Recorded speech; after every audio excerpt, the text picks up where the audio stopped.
Hello and welcome to another episode of Entrepreneur TV, where our business is all about your business. And today, the future is bright. In fact, it's solar bright. And today we have the most wonderful guest. His name is John and he's from Nexus Solar. Hello, John. Nice to see you. Hello there, thanks for having me on. You're about to tell us all about the world of solar and put it in simple terms and help people today. I'll try my best. I'm sure you will, because, we've just been sat having a wee chat, as we do before we begin an interview. And I found out so much more that I didn't know. And I think that's the important thing. And we bring that to the people. So, Nexus Solar, you're in the Scarborough area, but how did you start?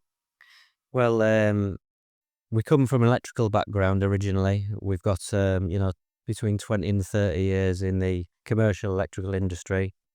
We then saw a gap in the market. No one was offering a full service construction with plumbers, electricians, plasterers, joiners. No one was able to bring all that together, so we created a company that does that. From there, obviously, solar has been coming to the forefront. We decided to start offering solar as well. It was easy for us coming from our electrical background. It was easy for us to do that. And you see, that's the interesting thing, isn't it? People just think, oh, well, you just get some solar panels on and that's it. But you've sort of touched on the point there that you have specialists in each section and part to do with this. That's it, yeah. It's just not all about the electrical installation. A big part of it is joinery and roofing. You need professional people on the roofs that are doing the installations as well. It's not just about the electrical side of it. And it's important to have the correct certifications. And of course, you know all about those because you make sure that your work is to rigorous standards. That's correct, yeah. We have yearly inspections from the MCS and the NIC, and we're also in CHAS as well. So, we're offering good health and safety standards as well. That's obviously a pitfall of the industry because I know that I can flick on my Facebook, my Instagram, and I can see all sorts of little wonderful ads saying, oh, get solar, it's this, that, and other. But there's a lot of budget and scarpers and cowboys out there, isn't there, to put it bluntly? Certainly is, yes. We are able to offer, a good aftercare package with every installation. You get a 12-month aftercare package. But we're always at the end of the phone. We're a local office on the high street. And I think if you spoke to any one of our customers, they would tell you the same. Have you actually had to go and sort out some bodge jobs from people and felt a bit sorry for the individuals involved? We have, yeah, and you'll see on one of our Google reviews, it's a man, he got a solar installation and then they just disappeared. It never ever worked properly.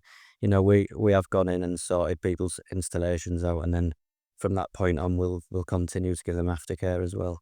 I bet that gives you a bit of a scratched head moment, doesn't it? I bet you're thinking, oh my goodness, what have we got here? It does, because the products that we use, we've done a lot of research into them.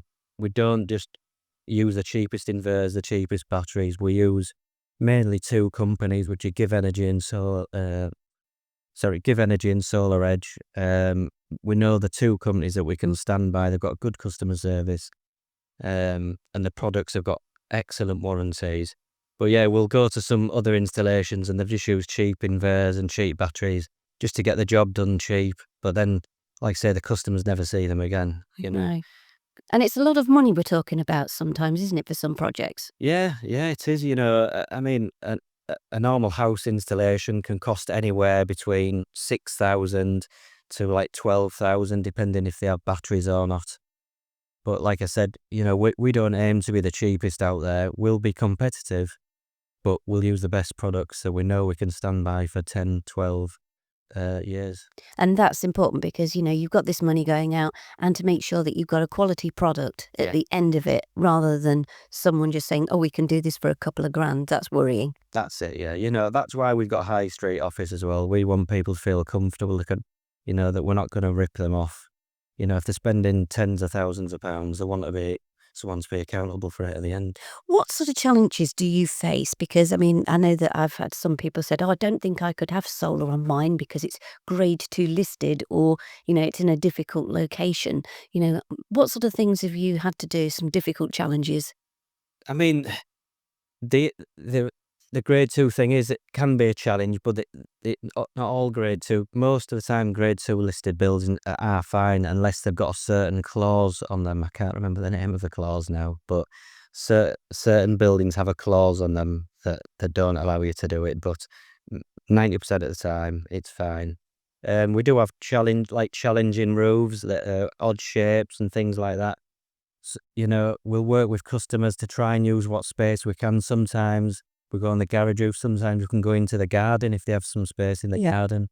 There's always a solution, and we try and help the customers find it. The other thing that I've sort of worked out with speaking to you is the integration of battery storage. Now, just for everybody out there who's watching this, doesn't know much about solar, put it in ABC terms, what that is. It's just being able to use the solar power to charge your battery so that you can then use that power on an evening. It's almost essential, I'd say, for most domestic properties. It's not essential for commercial because they'll use all that power. But most people are out at work during the day, so that power can then just be wasted. If they're not in using that electricity that's been generated, it just goes back to the grid, and they're not giving you enough money for it at the grid. So you want to be able to store that power and use it on an evening. That's really quite useful, isn't it? Yeah, definitely. Especially, I'd imagine, in the winter months. Exactly, yeah. There's other things we're offering our aftercare package, which is getting people on the right tariffs where they're able to also charge the batteries on a lower tariff on an evening. So even in the winter months, we can make them savings just by making some alterations to the way they use the electric and getting them on the right tariff so they can start charging these batteries on a night and using the power during the day. Just about your business itself, what do you think is the biggest element of it at the moment? Do you think it's the domestic solar or is commercial solar? Because I think, do you not go nationwide for commercial? We do. It started off a domestic solar, but we've got lots of interest in commercial because the benefits are just so huge. The payback's a lot quicker on commercial than it is domestic. And like I said, especially for factories that are working 24 hours a day, basically the higher the usage, the more benefit they're going to get from solar. So do you think that some commercial businesses are actually missing a trick when Definitely. it comes to it? They've got these big high energy bills. They don't seem, although they say they're going to go up and down, I'm afraid I see a trend of them going up and up and up Definitely. gradually. They're never going to go down. That's the truth of it. And it's an investment at the beginning, but that money's back to them within a few short years, and then they're making profit. Now, I'm one of those women who doesn't like a lot of upheaval. Surprise, surprise. And, I would imagine that there's a lot of my friends here watching this and they're saying, we'd like solar, but how long if we was just to have, say, domestic solar on a average 4-bedroom house, how long would that take? And is there a lot of upheaval? Not really. The majority of the work's on the outside of the building, so we're not going to be in your house a great deal. It's normally like a day or two in the house maximum. The rest of it is on the outside, so you won't find. And most of it is in the loft area, if we can do that. Or we might put it in someone's garage. So inside the house, the actual upheaval is minimal. That's good to know. Yeah. Because, you seem to have anything done like, I don't know, new kitchen or bathroom and oh my Yeah, goodness. it's been like that. It's nothing like that. So that actually gives people peace of mind.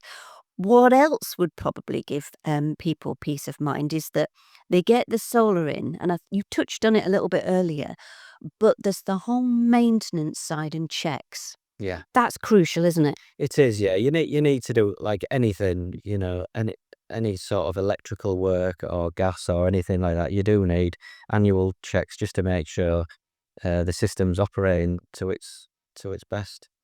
So Do you take on, say, like somebody's had solar with somebody else and maybe had a bit of a bad experience with them? Would you take on their maintenance once you've done a check and everything? yeah, of course we would. Yeah, yeah. we don't just work with our own customers. We're happy to help anybody. Like you said before, there's a lot of people having bad experiences out there. They go for the cheapest option. It seems a good idea at the time, but they're not getting that aftercare. No, and I think that's one of the things that I've noticed from speaking to a few people with it. They feel as if, like, you know what, we had the system put in, then they left us. Yeah. That's not good customer service, is it? No, it's not. It happens all the time. And would you say that your team then, because you do have a team, let's talk about your business now. You've got a real solid team behind you, haven't you? Yeah, we have, yeah. All of our staff are fully trained up in solar. Like I said, we've got roofers, joiners and all that as well, because we do also have a full service construction company. So, we've got that team there. We've got good office staff. We've got designers.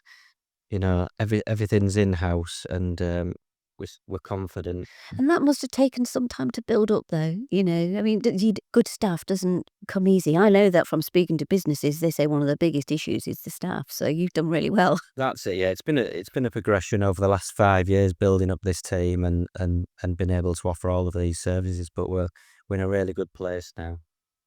They all say about solar, and I think the biggest thing that lures people to having solar is obviously the costs, and with the rising costs that we see at the moment.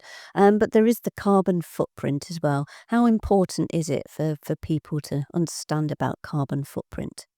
It's very important. You can see what's happening around us in the world. We all need to make an effort to reduce our carbon footprint and do what we can to help the planet. We're also offering we're also working with a company called Ecology, where we're planting 1 tree for every solar panel that we install.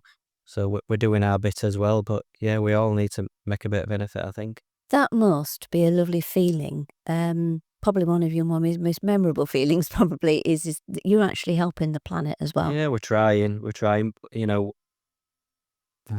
all making a bad impact on the planet, so we need to do what we can to make a good impact.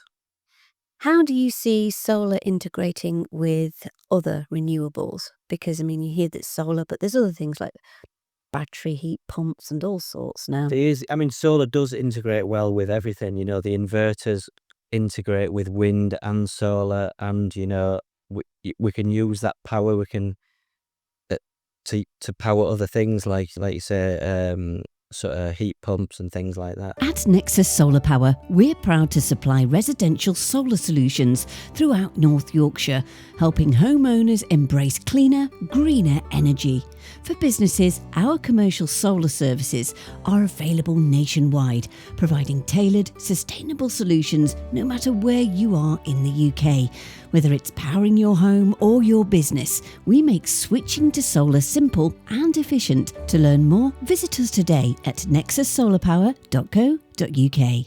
Things move at such a pace in technology. I mean, are you seeing things now, like little things on the horizon, and you think, oh, that's going to be interesting? Yeah, even in the last 3 years, it's just amazing how much things have come on, and the technology and the companies that we're now working with, they're just producing fantastic products that just keep getting better and better, and the prices are actually coming down on solar panels and things like that. So it's starting to become more affordable as well. Yeah, because years ago, you were quoted about 20 to 40,000 sometimes on some projects. Do you think it's amazing? That's out of everybody's remit? That's almost. it, yeah, it's almost within reach for a lot of people now. So that's what we need. With regards to finance, there's some people who say, oh, should I take finance with one of these finance providers, or should I go with my own bank? What would your advice be to somebody? It's a difficult one.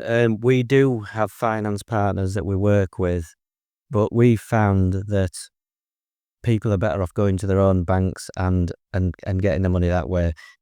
They're not able to match what you can get from a bank, and that'd be my advice. If you can't afford to pay for it, upfront yourself, I'd maybe go and have a chat with a bank and see if they can loan you the money. Yeah, because, like I say, interest rates going up and down, you might get something fixed. That's right, yeah. They're just able to offer better rates. I think through some of the finance companies that we use, they're offering around 10%, where you can maybe get like 7 or 8% from your bank. So for me, that'd be the better option. I know we was talking about some of the exciting projects and that you've worked on and memorable ones, and you said there's one recently that's you're really enjoying getting your teeth and stuck into it. Yeah, we're doing a substantial job for a local manufacturing company, a steel manufacturer. So you're really enjoying that one at the moment. We're going to get the drones out there this week and get some footage. So Get up there and see what's going on. that's right. Yeah. Well, we're nearly at the end of the interview, but I do always like to ask something a little bit quirky. Okay. I want to know if you were made PM tomorrow and you, I know, a dreadful task. But what would you change tomorrow within your industry? You could change one thing. I'd make it a lot easier so solar is accessible to everyone. They say they offer these grants, but there's very few people that are able to access these grants, so they need to make it more widely available to everyone. They're not very transparent from what I can gather. They make it very, very difficult to access these grants. So people get the lure of a grant and then realise actually... That's it. They'll see these adverts saying, oh, you can get a grant for this and a grant for that. But the truth is, it's very difficult to get the grants, or you need to be on benefits and things like that. So, But even they're not very clear, are they? No, they're not. They're not. It's not easy. Well, I think that you should be the energy minister, John. How about that? Sounds great. As well as doing everything else that you do within your busy business, because you've got partnerships as well and other things within your business. It's like you've got the property side and you've got an investment side as well. So that's right. Yeah. I think giving you energy minister title would probably finish you off. Yeah, I think it would. Yeah. How do you keep a good work-life balance? Well, we just switch off the phones at 5 o'clock and go and be your family. That's it. Yeah. You're better than me then for doing that. That's enough? Yeah. Time for rest. Yeah. Well, thank you very much, John, for coming in. It's It's been an absolute pleasure, and I'm sure that this has helped so many people when you're thinking about solar. Especially, I know that we do have viewers, especially in the Yorkshire region, that I hope this has really helped you and given you an insight.